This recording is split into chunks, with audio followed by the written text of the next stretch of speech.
في القلب مشاعر أخفي. Jadi pada saat Nabi Isa AS meninggal dunia, orang-orang mulai menyimpang. Generasi yang keberapa gitu mulai menyimpang lagi. Tapi ulama hadis mengatakan tidak jelas generasi yang keberapa nih. Yang jelas setelah Nabi Isa meninggal, ya. Kemungkinan besar ini mungkin 2-3 generasi setelah Nabi Isa meninggal. Waktu itu orang-orang masih beriman, kan satu dunia ini kan semua muslim waktu itu. Sudah beriman semua. Tapi setelah Nabi Isa meninggal, mulai orang-orang menyimpang, mulai lagi ada yang melanggar, mulai lagi ada orang yang tidak sholat, mulai lagi ini dan mulai lagi itu, macam-macam, gitu kan? Mulai buat kerusakan-kerusakan. Nah, pada saat itu Allah SWT mengeluarkan dabbah. Dabbah ini hewan, ya, hewan yang kemungkinan besar dia lebih menyerupai gorila.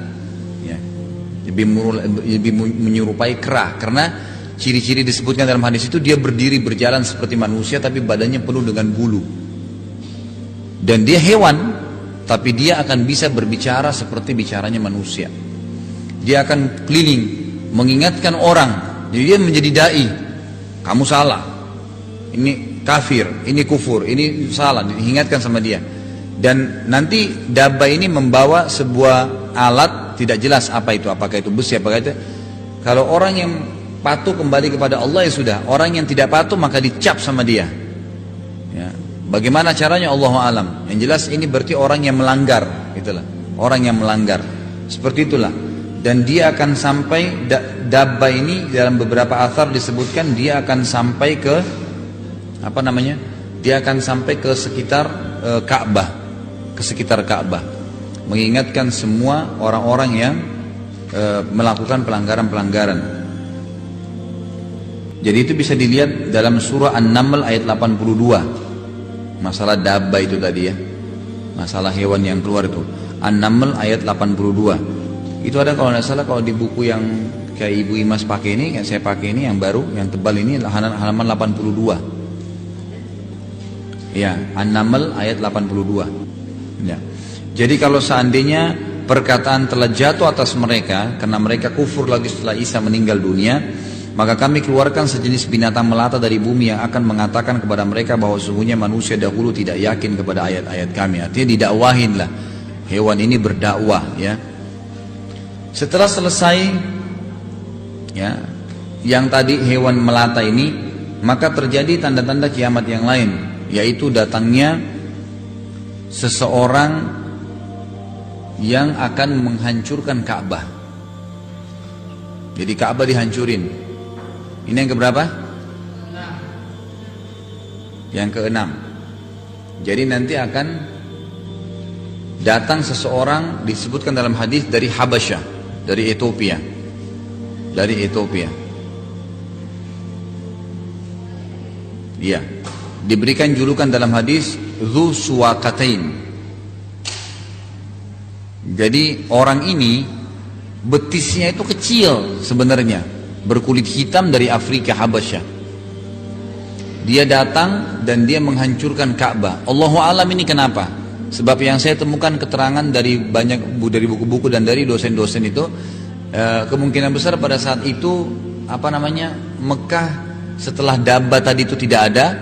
Kemudian datang lagi waktu, gitu kan, ada lagi waktu berjalan, kembali lagi orang kufur, lalai lagi, mulai berfoya-foya, gitu kan. Maka Allah Subhanahu Wa Taala sampai orang-orang tidak peduli lagi dengan Ka'bah. Ka'bah bukan lagi dianggap sebagai tempat yang penting bagi mereka. Sampai orang ini datang menghancurkan Ka'bah. Ada beberapa asar yang menyebutkan kemungkinan orang ini dapat informasi di Ka'bah itu banyak emas, maka dia mau hancurkan. Kata Nabi, sungguh Allah perlihatkan kepada saya bagaimana dia menghancurkan Ka'bah batu demi batu. Dihancurin sama dia. Itu terjadi.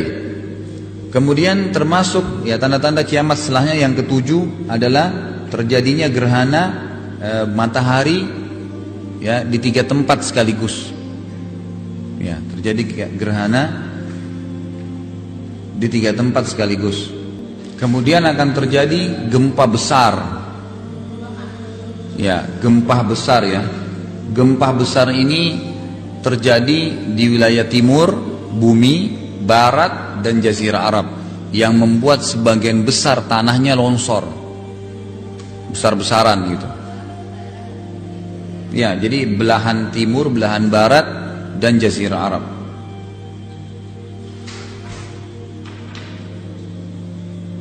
Kemudian setelahnya yang keberapa?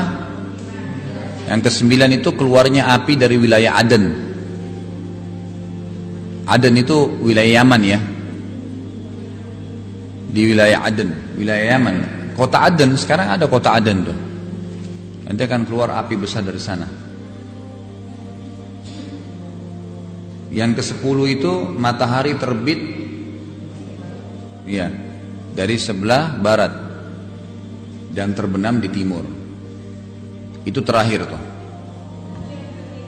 Itu kurang lebih tanda-tandanya. Sekarang saya lanjutin bacaannya. Dikatakan ia juga beriman bahwasanya hari kiamat ini didahului oleh tanda-tanda kiamat seperti munculnya Dajjal, Ya'juj Ma'juj, turunnya Nabi Isa dari langit, keluarnya binatang melata yang dapat berbicara, terbitnya matahari dari tempat terbenamnya sebelah barat, dan tanda-tanda lainnya. Kemudian sangkakala trompet raksasa ditiup 1 kali untuk kematian dan kebinasaan. Lalu tiupan berikutnya untuk kebangkitan dan hidup kembali serta menghadap kepada Rabbul Izzati Allah Azza wa Jal.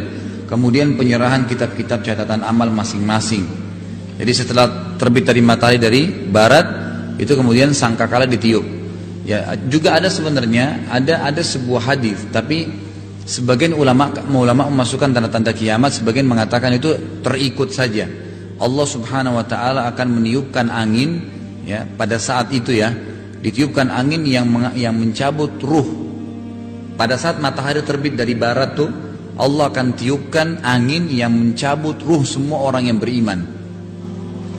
Semua orang yang beriman dicabut ruhnya, mati dengan kena angin itu.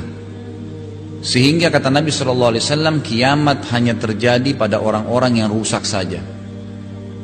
Jadi yang menyaksikan nanti tabrakan bintang-bintang apa segala itu, yang menyaksikan cuma orang-orang yang rusak saja. Orang beriman sudah habis pada saat itu, nggak ada lagi. Nggak ada lagi. Ada orang-orang beriman ada pada saat itu kan. Sebenarnya seluruh dunia sudah muslim waktu itu. Ingat itu. Jadi tapi nanti akan banyak kelalaian-kelalaian lagi yang terjadi karena waktu itu sudah tidak ada nabi, sudah tidak ada orang, sudah seluruh dunia ini bagaimana ngontrolnya di sana, di sini, di sana. Kan gitu. Mungkin generasi abahnya, ayah-ayahnya masih kuat, ibu-ibunya. Tapi generasi yang kedua, anaknya, cucunya, kita nggak tahu ini generasi keberapa ceritanya nih. Karena tidak ada penyebutan tentang tahun, berapa tahun itu tidak ada penyebutan. Ini kemungkinan memang lama, mungkin ratusan tahun, Allah alam, kita nggak tahu. Jadi generasi yang keberapa gitu kan. Sebab kalau secara akal sehat, pasti ini generasi jauh, nggak mungkin generasi yang masuk Islam sama Nabi Isa, nggak mungkin. Kan itu. Pasti yang datang setelahnya. Kemudian beberapa waktu kena menyimpang, datang hewan tadi ngingatin. Mungkin setelah itu manusia sadar, tapi berapa generasi lagi kembali lagi, begitu terus.